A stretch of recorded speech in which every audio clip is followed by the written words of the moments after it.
Chapitre 289. Le sabbat à Gérasa. La distraction de Marziam et la question de Syntycha sur le salut des païens. Le 28 septembre 1945. Les heures d'une journée paraissent bien longues quand on ne sait que faire, et les compagnons de Jésus ne savent vraiment pas quoi faire pendant ce sabbat, dans un pays où ils n'ont pas de connaissances, dans une maison où les différences de langue et de coutumes les séparent, comme s'il ne suffisait pas des préjugés juifs pour les tenir séparés des caravaniers et des serviteurs d'Alexandre Misas. Aussi, plusieurs sont restés au lit ou bien somnolent au soleil qui chauffe la vaste cour carrée de la maison.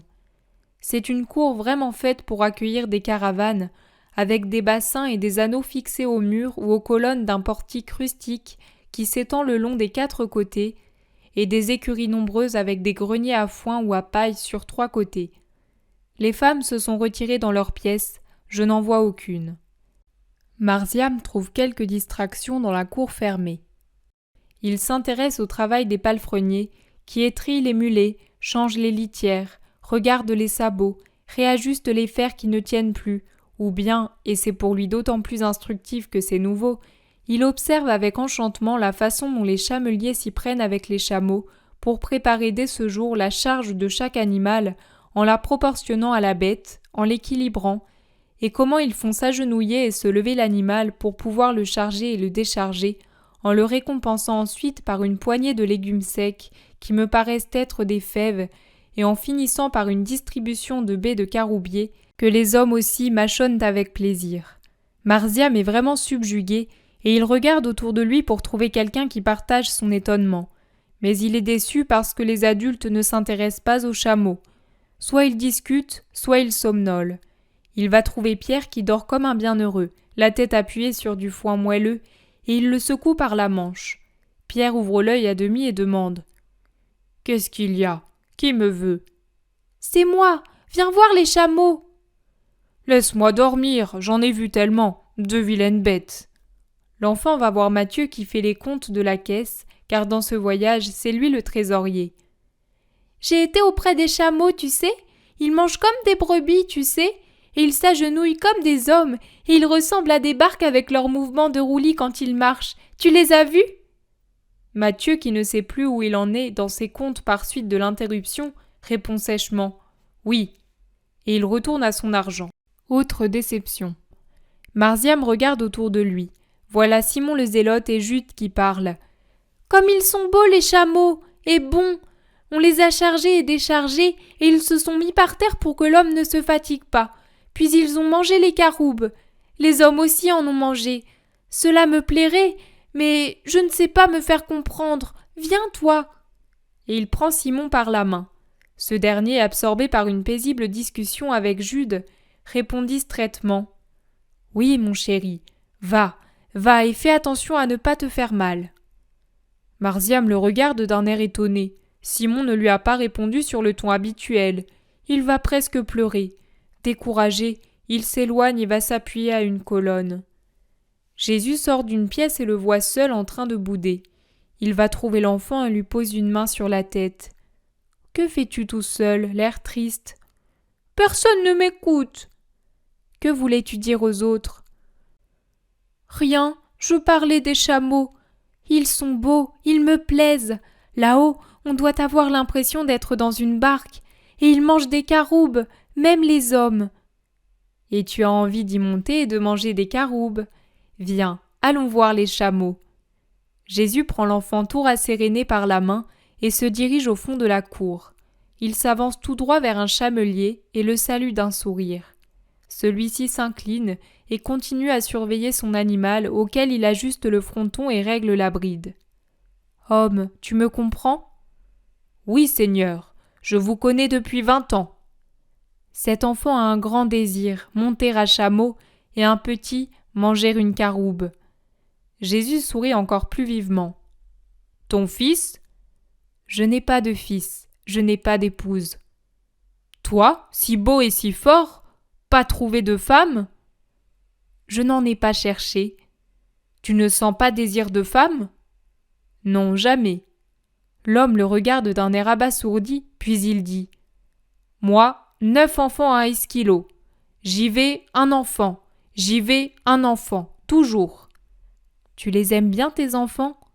Mon sang, mais travail dur. Moi ici, enfant là-bas, au loin. Mais c'est pour leur pain. Tu comprends ? Je comprends. Alors tu peux comprendre l'enfant qui veut monter à chameau et manger les caroubes ? Oui, viens. Peur ? Non ? Bravo, bel enfant. Moi aussi un comme ça, noir comme ça. Prends ici, serre fort. Et il lui met dans les mains le manche bizarre qui se trouve au devant de la selle. Tiens-toi, maintenant je viens. Et le chameau se lève. Pas peur, hein ? Et l'homme se juche sur la selle élevée, s'installe et appelle le chameau qui obéit et se lève en tanguant fortement. Marziam rit de bonheur, d'autant plus que l'homme lui a mis dans la bouche une magnifique caroube. L'homme met le chameau au pas, dans la cour, puis au trot. Enfin, voyant que Marziam n'a pas peur, il crie quelque chose à l'un de ses compagnons, et celui-ci ouvre la grande porte qui est sur l'arrière de la cour, et le chameau disparaît, avec sa charge, dans la verdure de la campagne. Jésus rentre à la maison, dans une grande pièce où sont les femmes. Son sourire est tellement épanoui que Marie lui demande « Qu'as-tu, mon fils, pour être si heureux ?» J'ai la joie de Marziam qui est en train de galoper sur un chameau. Sortez pour le voir revenir. Tout le monde sort dans la cour et s'assied sur un muret près des bassins. Les apôtres qui ne dorment pas s'approchent. Ceux qui étaient aux fenêtres des chambres du haut regardent en bas. Ils voient et viennent aussi. Des voix claires et juvéniles qui annoncent Jean et les deux Jacques éveillent aussi Pierre et André et secouent Matthieu. Ils sont maintenant au complet, car Jean d'Andorre arrive aussi avec les 2 disciples. « Mais où est Marziam ? Je ne le vois pas, » demande Pierre. « En promenade en chameau. Aucun de vous ne l'écoutait. Je l'ai vu triste et j'y ai remédié. » Pierre, Matthieu et Simon se souviennent. « Ah oui, il parlait des chameaux et des caroubes. Mais moi j'avais sommeil. » « Moi, j'avais des comptes à faire, pour te rendre compte de ce que j'avais reçu des Géraséniens et de ce que j'avais donné en aumône. Et moi, je parlais de la foi avec ton frère. Peu importe, je m'en suis occupé moi-même. Néanmoins, je vous dis incidemment que c'est aussi de l'amour de s'occuper des jeux d'un enfant. Mais parlons d'autre chose. Au dehors, la ville est toute en fête. De notre sabbat, il ne reste que le souvenir d'une réjouissance générale. Il vaut donc mieux rester à l'intérieur, d'autant plus que s'ils le souhaitent, ils peuvent nous trouver. Ils savent où nous sommes. Voilà Alexandre qui passe en revue ses chameaux. Je vais lui dire qu'il en manque un, par ma faute. Jésus s'en va rapidement trouver le marchand et lui parle. Ils reviennent ensemble. Le marchand dit « Très bien, il s'amusera et la course au soleil lui fera du bien. Tu peux être sûr que l'homme le traitera bien. Calipio est un brave homme. En échange de la course, je te demande de me dire quelque chose.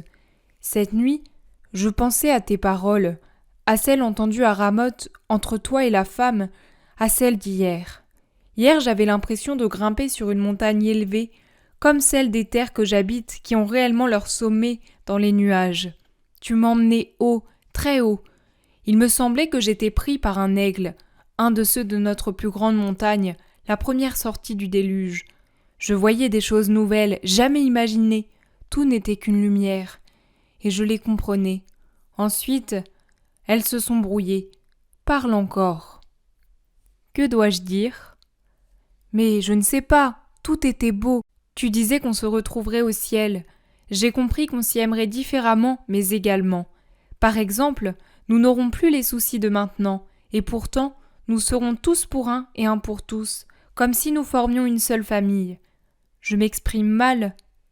Non, au contraire. Nous formerons une seule famille même avec les vivants. Les âmes ne sont pas séparées par la mort. Je parle des justes. Ils forment une seule grande famille. Imagine un grand temple où il y a des gens qui adorent et prient, et d'autres qui se fatiguent. Les premiers prient aussi pour eux qui se fatiguent, les seconds travaillent pour ceux qui prient. Il en est ainsi des âmes. Nous nous fatiguons sur terre, eux nous soutiennent par leurs prières. Mais nous devons offrir nos souffrances pour leur donner la paix. C'est une chaîne sans fin. C'est l'amour qui lie ceux qui ont été avec ceux qui sont. Et ceux qui sont doivent être bons pour pouvoir retrouver ceux qui ont été et qui désirent nous retrouver. Saint Ika esquisse un geste involontaire qu'elle arrête tout de suite. Mais Jésus le voit et l'invite à sortir de la réserve que la femme garde toujours. Je réfléchissais, et cela fait plusieurs jours que j'ai réfléchi, et à vrai dire, cela me trouble, car il me semble que croire à ton paradis, c'est perdre pour toujours ma mère et mes sœurs. Un sanglot brise la voix de Saint-Ika, qui s'arrête pour ne pas pleurer. Quelle est cette pensée qui te trouble à ce point? Maintenant, je crois en toi. Ma mère, je ne puis la voir autrement que païenne. Elle était bonne. Ah, si bonne. Et mes sœurs aussi. La petite Ismène était la meilleure créature que la terre ait portée. Mais elles étaient païennes. Or moi, tant que j'étais comme elles, je pensais à l'Hadès et je disais « Nous nous réunirons ». Maintenant il n'y a plus d'Hadès. Il y a ton paradis, le royaume des cieux pour ceux qui ont servi avec justice le vrai Dieu. Et ces pauvres âmes, ce n'est pas leur faute si elles sont nées grecques. Aucun des prêtres d'Israël n'est venu nous dire « Le vrai Dieu, c'est le nôtre ». Alors, leur vertu ne compte-t-elle pour rien? Leur souffrance ne compte-t-elle pour rien? Leur lot n'est-il que ténèbres éternelles et éternelle séparation de moi? Je te le dis, c'est un vrai tourment. Il me semble presque les avoir reniés. Pardon, Seigneur, je pleure. Désolée, elle s'agenouille en larmes. Alexandre Misas intervient.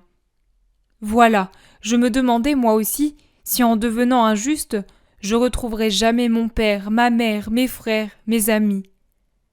Jésus pose les doigts sur la tête brune de Saint-Ika et dit « Il y a faute quand, en connaissant le vrai, on persiste dans l'erreur. Pas quand on est convaincu d'être dans la vérité et qu'aucune voix n'est venue dire « Ce que je vous apporte est la vérité, abandonnez vos chimères pour cette vérité, et vous obtiendrez le ciel. » Dieu est juste. Veux-tu qu'il ne récompense pas la vertu si elle s'est formée toute seule au milieu de la corruption d'un monde païen? Donne-toi la paix, ma fille. Mais le péché originel, et le culte infâme, et... Les Juifs auraient dit bien autre chose, qui aurait oppressé l'âme déjà affligée de Saint-Ika, si Jésus n'avait d'un geste imposé le silence. Il dit « Le péché originel est commun à tous, israélites ou non. Ce n'est pas une particularité des païens.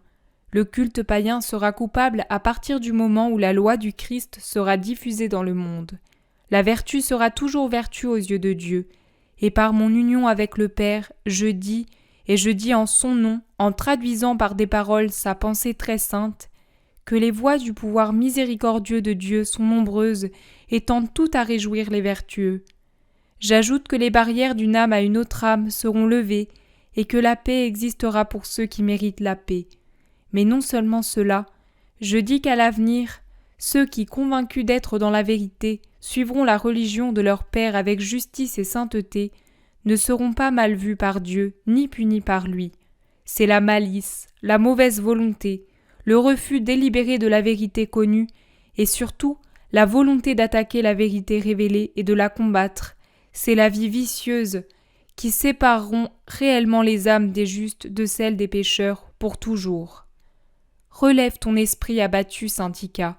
Cette mélancolie est un assaut infernal qui vient de la colère que Satan éprouve contre toi, qui es une proie pour toujours perdue pour lui. L'Hadès n'existe pas, il y a mon paradis. Il n'est pas cause de douleur, mais de joie. Rien de ce qui vient de la vérité ne doit être cause d'abattement ou de doute, mais au contraire, une force pour croire toujours davantage et avec une joyeuse sécurité. Mais toi, dis-moi toujours tes raisons. Je veux en toi une lumière tranquille et stable comme celle du soleil. Saint-Ika, qui est encore à genoux, lui prend la main et la baise.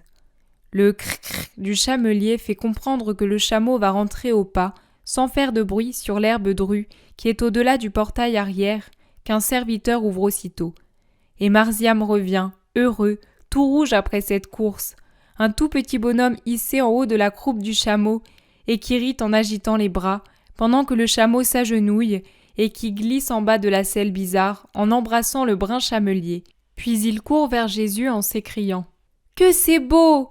C'est sur ces bêtes que les sages d'Orient sont venus t'adorer? Et moi, j'irai avec eux pour te prêcher partout. Le monde semble plus grand vu de là-haut. » Et il dit « Venez, venez, vous qui savez la bonne nouvelle. Tu sais, Même cet homme en a besoin. Et toi aussi, marchand, et tous tes serviteurs. Que de gens l'attendent et meurent sans qu'ils puissent l'entendre. Plus de gens que de grains de sable dans le fleuve. Tous, ils sont sans toi, Jésus. Ah, mais dépêche-toi de l'annoncer à tous. Et il s'accroche à ses côtés en levant la tête. Jésus se penche et l'embrasse en promettant « Tu verras le royaume de Dieu évangélisé jusqu'aux confins les plus lointains de Rome. Tu es content ?» Moi, oui. Après, je viendrai te dire « Voilà celui-ci, celui-là et cet autre pays te connaissent. » Alors, je connaîtrai les noms de ces terres lointaines. Et toi, qu'est-ce que tu me diras ? Je te dirai « Viens, petit Marziam, reçois une couronne pour chaque pays où tu m'as prêché, puis viens ici, à côté de moi, comme ce jour-là à Gérasa, et repose-toi de tes fatigues, car tu as été un serviteur fidèle, et maintenant il est juste que tu sois bien heureux dans mon royaume. »